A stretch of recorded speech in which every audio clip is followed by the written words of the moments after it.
Hello, my name is Tana Parakawong, and this is my recorded documentary review on Bitter Chocolate, the film.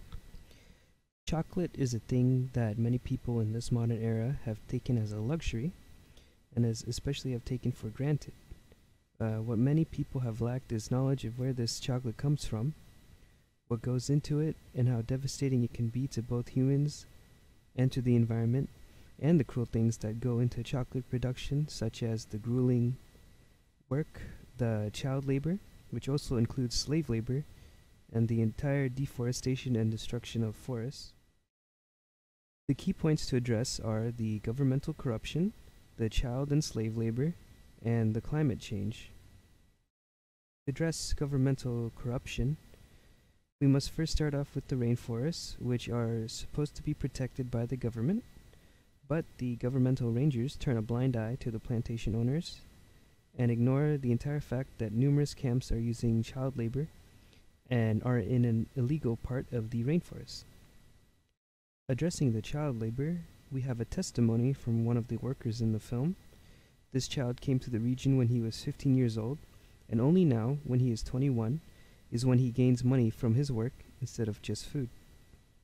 This means for about 5 of his teenage years, he was working for free under an owner who then decided that the child has worked long and hard enough to earn his own plot of land and is able to make money from his efforts.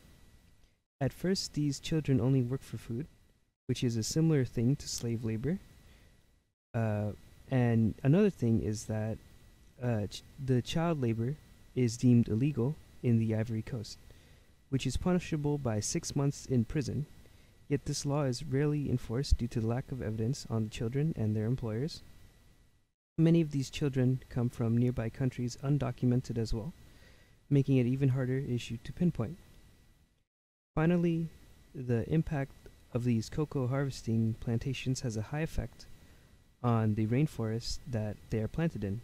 Once the area that the cocoa is planted in is dry and worthless, the farmers move in deeper into the forest and plant more cocoa, repeating the process.